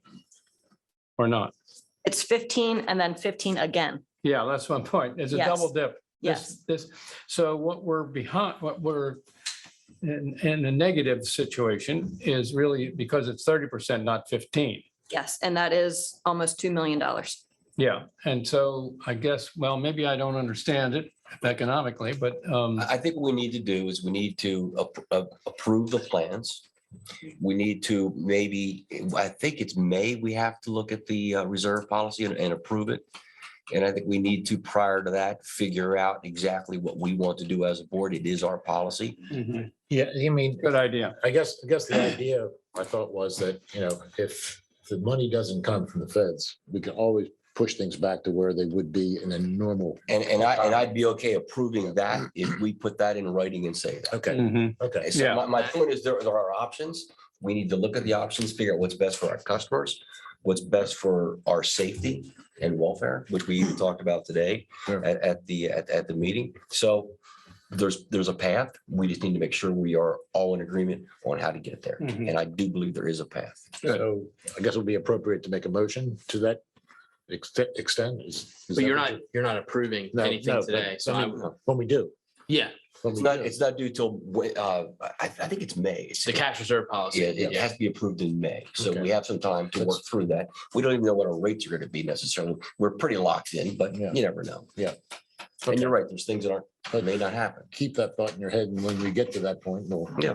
adjust the cake I accordingly. will keep that thought in my head. You may want to write it down. I keep writing everything down. I'm getting old. What was the thought? Yeah. I'm gonna write that down. You may- All right, okay. Any other comments from the public? Charlie? I just offer some clarity Yeah. on what's available from the state. Okay, It's the Build Back Better is the social program that's beyond the bipartisan infrastructure law. So with the bipartisan infrastructure law, there's going to be $130 million available from the state on top of what they already offer through their SRF program. And of that $130 million, nearly 50% of it has to be used with grants or principal really? forgiveness. Yeah. Now, I does that push towards drinking water more than it does towards It clean water? does. It does. It's $90 million for drinking water, 40 million for sewer. Yeah. Is how that breakdown goes. does the grant portion go for the water planning the way it does now? So Or they is have it- a is it whole a- separate program that's called their planning grant program, and you can get sewer planning grants or water planning grants. Similar to what we just got for the water main assessment project. It's a 50-50 matching. Just between us, not too many people go after it, so it's really good to go after them and submit your application. So Austin and I have been talking about several projects that we can do that, like the crossing of the bridge, the water main crossing, Yeah. get all the planning and design work 50% paid by the state. Would the water tower fit in that as well? Yes, definitely. Most definitely. Even the Creekside Drive, Capes Cove, if we go that direction, these other HOAs that are looking to tie in, we've done that in the past where we get 50% of it paid, the design and planning paid for by the state. So that's a whole separate program.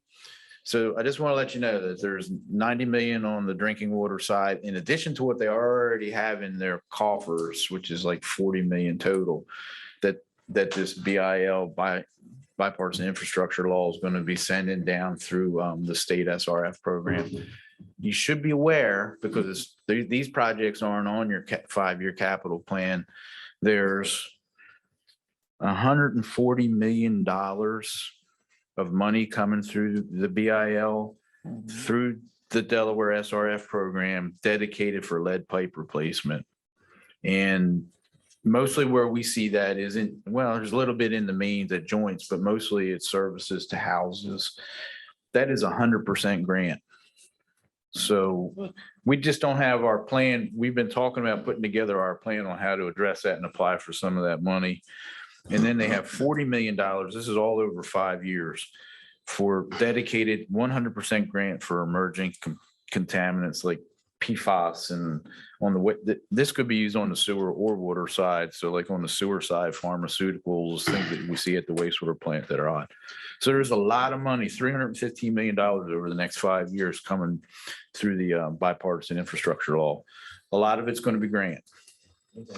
Yeah. That wasn't my understanding when talking to Jeff, but He may have been talking to, if he was talking about the Build Back Better, I don't know anybody knows that yet.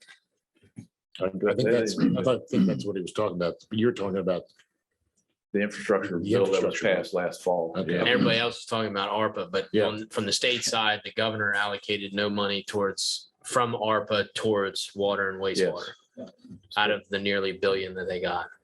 The Build Back Better has been so stripped back and it still doesn't look like it's going to get passed. But the infrastructure bill is already Right, done. that one is, Yeah, that money's in the works. You might Most want of to the lead would be in the connections between us and customers, and it's probably on the customer side would be my guess. Yes. How do we decide or figure out where we may have those Yeah, problems? we have to develop our plan. We have records of every street that we've done, but we don't have records of every street. And if you follow me, like every street that we've replaced water main on already, which are a lot, we have records of what every house service is. We keep track of that. So we'll give you an example. Pilot Town Road. Mhm. So far, we've had one lead service. One. now what do we do when we find that? Don't we We replace? notify them because it was on their side. It was on the Okay. customer So side. that's still replace it. there unless they've replaced it. Yeah, we Correct. replace it with plastic all the way up to the meter and then it's on them. Like, do we know We what let they them did? know. Do we know? Yeah. We strongly encourage them that that's what they need, that basically they have lead. We told them, here are some plumbers that you could use.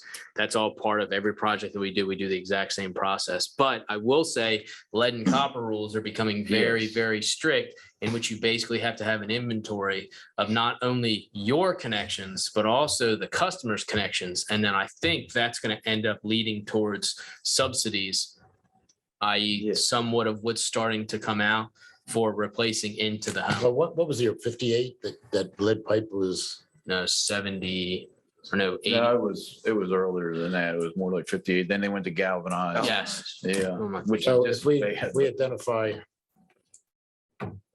try to identify houses that were built before 58, they'd be the most likely suspects. Yeah, what we run into in Lewis is that so many of them get renovated over time that they address their service Yeah. piping then. Yeah. That's why I think I was surprised on Pilot Town Road that we ran into one because they were older. But, looking back on it now, so many of them had been renovated through the years and they updated their water service. Also makes a really great point that lead and copper rules getting updated by 2025. We really do need to inventory and they're putting it on the utilities to figure out what's in the houses and a lot of this money. There'll be projects that the board does where we actually have to improve plumbing inside houses. so is that strictly going to be done by water sampling? I mean, because there's no Yeah. other, I need And to work pothole. on that a little bit, Tom. There's ways of actually doing it. Yeah. because I mean, it's in Admiralty brass, in the fittings or in the fixtures. Yeah. It's in the solder. I mean, it's in so many places. It's, Yeah. You it's- do testing, but I think sort of like what we were talking about on another project before, it's all been invented before. I just got to organize it into a 10-step program or something that we can look at and develop. All right. Okay. Thanks, Charlie. That's good information. Press, as we talked about a couple of meetings ago, with the dredging of the canal in the projection, you might want to think about getting a planning grant for replacing the line under the canal. That's Well, we got to do it anyway because we had that leak over there. So Yeah. that's in the budget, I think. Very good. But your question is because it's going to be dredged, that could be a trigger point for funding. No, it's just you want to get it done before. because otherwise they'll dredge and Yeah, that would be bad. We've been talking about that We have to incorporate that into our design of however deep they're gonna dredge it to, for sure. I don't know the depth they're going to. Yeah, but we'll I have to do- work on that. part. Tony mentioned it to me today that they are moving ahead with working on Yeah. that. Would he be able to help me with a contact person I can Well, talk it's the to? Army Corps. Yeah, They'll be the ones that will do the assessment. So sure. But we'll have to go through them for the permit anyway for Yeah. anything we do. and just so you know, we are putting in the planning grant application for that exact project within the next few days. Are you working with Evelyn on that? We most likely will, but we're going to look at it holistically because you have two pipes that are essentially within 10 years of each other age wise. And so, where do you put that line is one, what size do you put that line? Do you put two lines knowing that you're going to be drilling one? So do you drill two at the same time? All these things are going to go into a culmination of that. All that planning is free. I mean, we. 50-50. 50-50. Yeah. When do you think dredging will happen? Any targeted date on that at all? Maybe next fall, Okay. not this coming fall, 23. 23. Is the time to be able to dredge September to January? Oh, no, it's later than that, Well, or like November oh, is it? to November to February. Okay. All right. Okay, now we're on to item 13, open forum general discussion for approval of rate adjustments. And Austin and just Kim? again, just to put out as a highlight, nothing has changed. What we did is we had the consultant, Dawn Lund, and her company or firm, UFS, provided some documentation that are pretty detailed that go into what the rate increases look like, what the impact is, some example billing.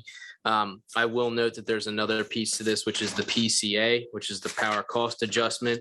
That is basically looking at what we're buying power versus what we're selling power at and what that volatility could be throughout the year.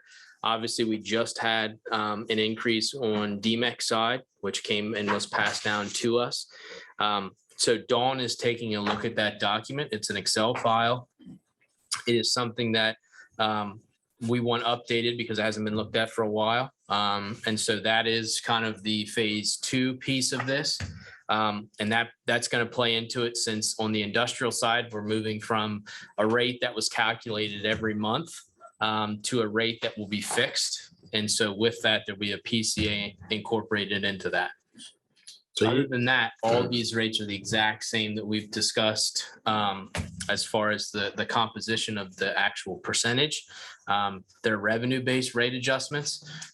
So they are revenue-based. So if you look at them, you'll see some of them are at 2%, some of them are at 2.5%, some of them are at 2.9. Again, the detail of these goes in and explains everything. So is this online? yes, So this, all four. anybody that wants to go back Yep. and look at this is here. Yep. So what It's, is but this? it's, but it's basically what we discussed at the last meeting as far Yep. as It's no for the different. average. All we did is said, hey, Dawn, can you get, because she didn't want to do all this work as far as coming up with the actual rate structures until we said, okay, we're okay with the 18.5% revenue-based rate adjustment in water. And then she went back and created everything she needed to create as far as rate schedules for the next 5 years. But with that, she, her plug, which I agree with, is we're in such a volatile market. She encourages us to stay in touch with her as things change, as costs go up and down, as the supply chain changes, and really having a deep dive, an actual true blown rate design, because this is a financial projection in about 2 or 3 years. So that's just another piece to this. So as you adopt 5 years, obviously these rates are in there for 5 years, but they can always be trumped by another resolution that comes through. Say in 3 years, that changes them again. What's the total adjustment? Do you have that? You know that, You're putting talking, them all together? I don't have it off. the Oh, top of that's my all right. head. I just thought maybe you did. Then no problem. I can do it. I'll work it out.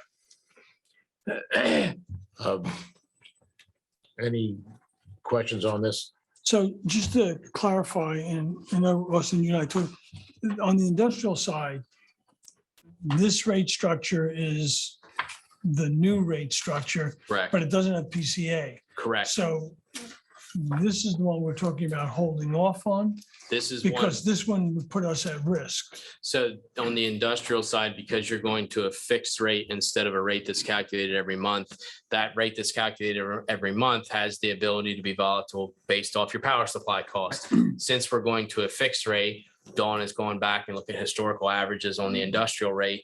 And so basically you would have 3 rate classes. You'd have residential, commercial, industrial, all 3 having set rates. Obviously, there's a demand in there, and there would be an added PCA. So we can't approve the rates as they're in here right now, The because the industrial, industrial one would put us at risk. Well, when will we have that in here? the PCA piece, Yeah, when will it be complete that we can the make sure the public knows exactly what they're, Well, the PCA piece, I'm not quite sure Dawn is talking to us about that.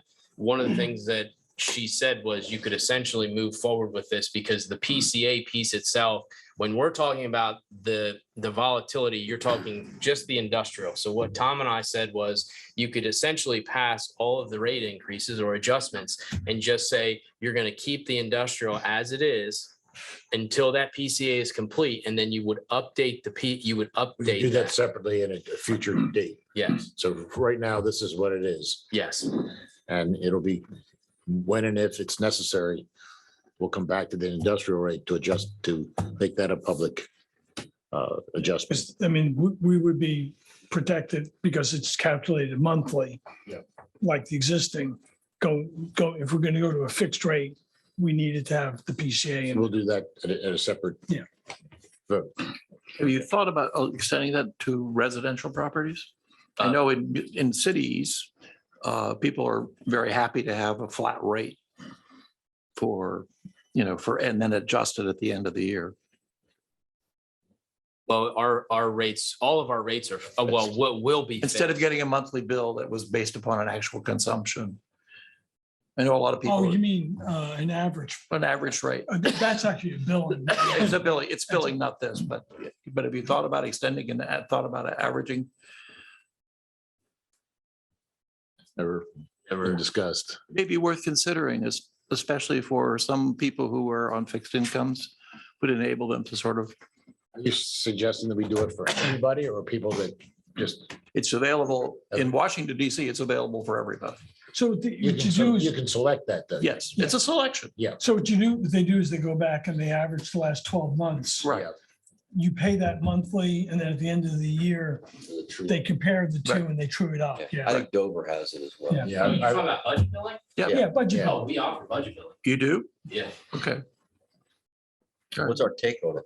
Take rate? It's not very well known that I'm aware of. To my knowledge, less and less people are utilizing it. But I know it is available. Is it on the website that it's available? Is it clear? I don't have that information on readily available, but I can certainly follow up with. our- Could we make sure that it's on site? Yeah. to make sure On that that, it yeah, is I think, available. I think it should be advertised. Sure, if you're offering it, that's Yeah. great. All right.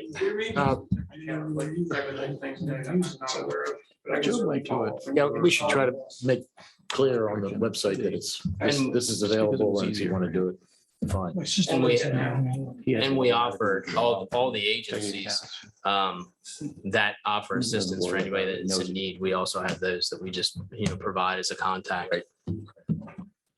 Any other comments from the board? Public? Any comments? Okay, all right. Thank you. We're holding off on item 14 at this meeting. So we'll go to item 15. Open forum, general discussion for approval of the outside the city sewer rate only. Kind of explain what we're talking about here. So there's instances that we've talked about, and it was very early on, where you have Oyster Cove, and I'm using this as an example because there could be others that come online where water necessarily isn't available or it's served by another CPCN holder, i.e. Tidewater. So we don't currently have a rate that is used for a customer that only has sewer service because we bill off of water consumption. So this is a very unique case in which we talked about it back in September. The complexity that we run into is on the county side, the county bills a fixed rate, which has no consumption based at all. And so for us, how do we come up with that rate? And one of the ideas, and we had this discussion, is do we bill it off of a outside city ready to serve charge and an average bill, which our average bill is 4,000 gallons, 80%, 3,200 gallons. So it'd basically be, it would be a flat rate that we would bill them off of, but it would be just a, whatever the outside city ready to serve charge is for a sewer customer, 5/8 meter, and what the consumption is, which would be an average customer, which would be 3,200 gallons of sewer consumption. Is the 5/8 meter the correct meter size? So we reached out and for this circumstance, it is. But Because I could see just for new homes, it's probably more like a 1-inch meter. I'll give it to you this in Tower Hill, they're doing 3/8 pits. Doing what? 3/8, or not 3/8, 5/8 meter pits. So they're using 5/8 meters in Tower, Really? 1-inch tap, 5/8 meters. That's very small.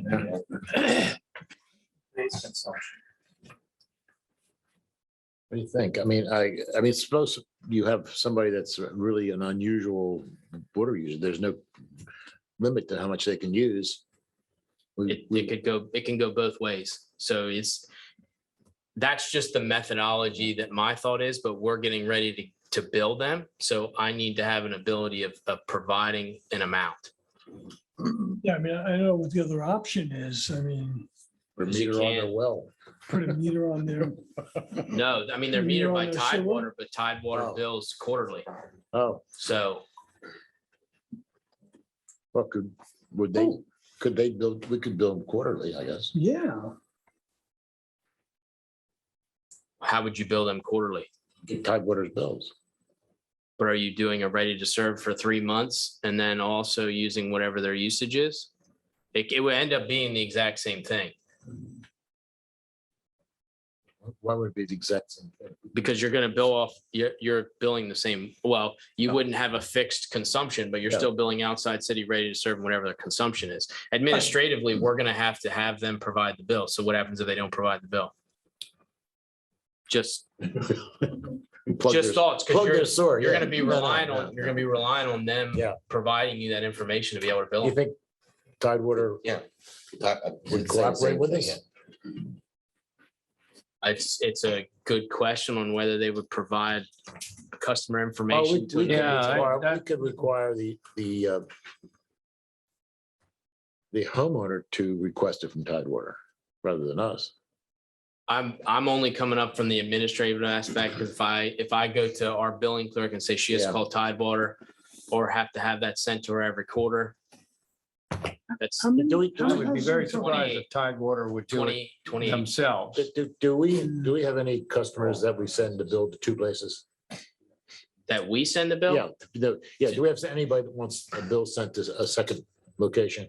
Yeah, but they're all their own properties or a tenant. Yeah, I know, but I mean, it's not unusual then to ask to send to two locations. If they ask them to send a copy to Board of Public Works, I think, but if we're only to 28 units here, I mean, creating the administrative burden, is it really? I mean, if this becomes a bigger issue down the line. Well, I'll give you an example. The Orchard. You're talking, you could. This is essentially the catalyst of how you're going to structure the rates for every opportunity, like the Ritter property that we were Yeah. talking about, Yeah. Ritter Lane. It's the exact same situation. Mhm.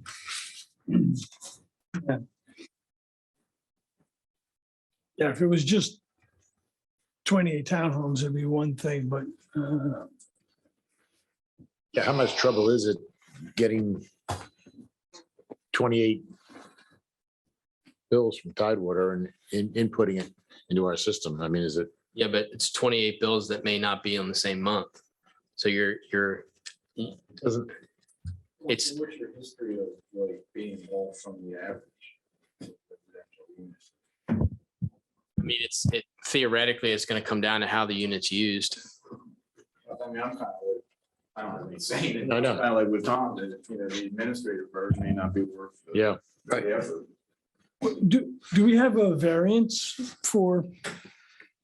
Well, the problem is inside the town. We have people who use 0 a month because there's no one occupying the house and Yeah, that's true too. Well, maybe it's a wash. But suppose they have a pool. Well, they're not gonna be putting pool water into up into your sewer system. You're gonna pump it out. Keep thinking we're talking about the water, we're talking about the sewer. Sewer system's not gonna pump into. And it's going into our assets, which then go into the county assets. Right. Because we own the internals, it dumps into the county and it comes back. More trouble than it's worth. It's just uncomfortable to have somebody that, It's going to continue to grow. That's the problem. yeah.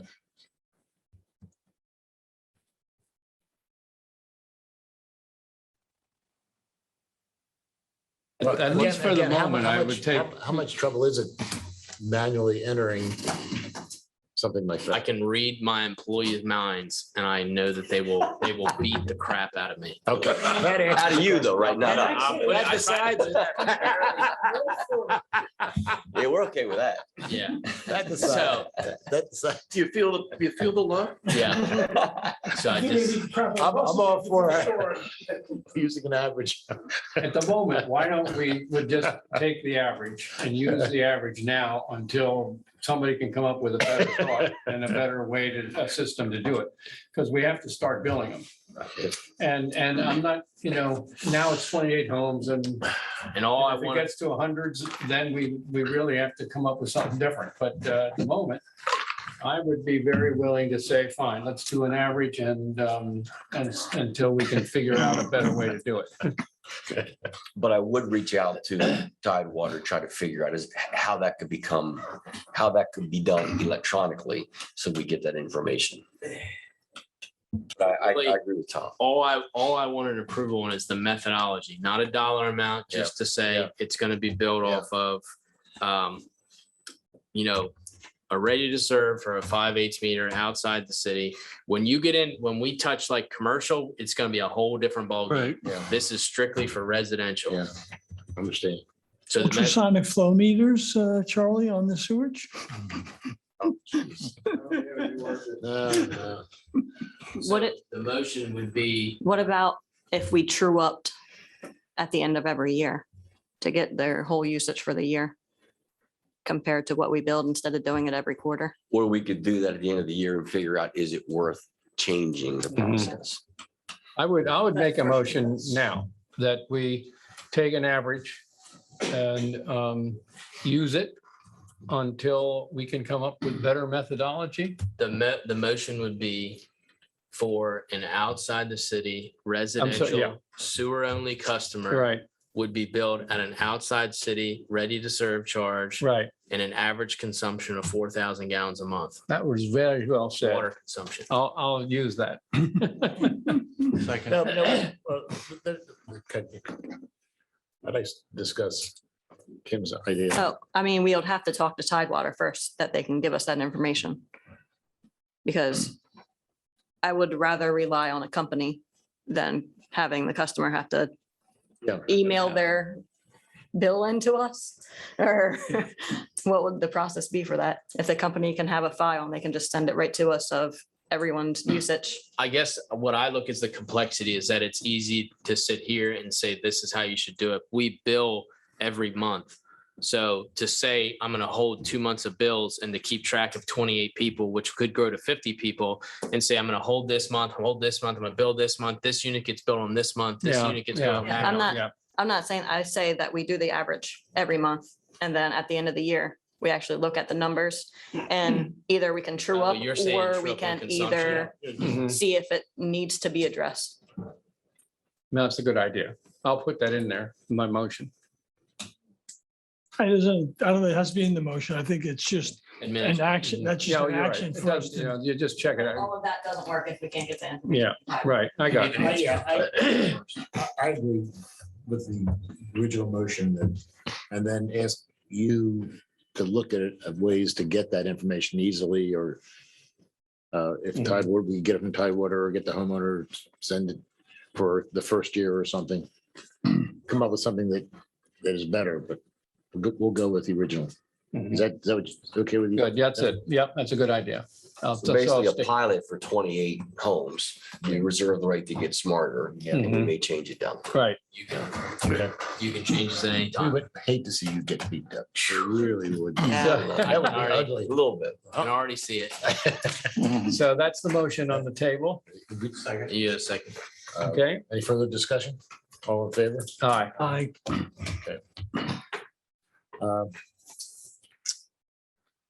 All right, call to the public. Any comments, questions from the public? can you click on participants and see? That's it. Oh, Currently, it's. Second. Seven. Manuals, big deals. It's. Yeah. I was, Okay, There's no comments. call to the press. Nick's not It's not there. even on there. Nick is not on. Okay. Okay, do we have a motion to go into executive session? So moved. All in favor? Aye. Thank you.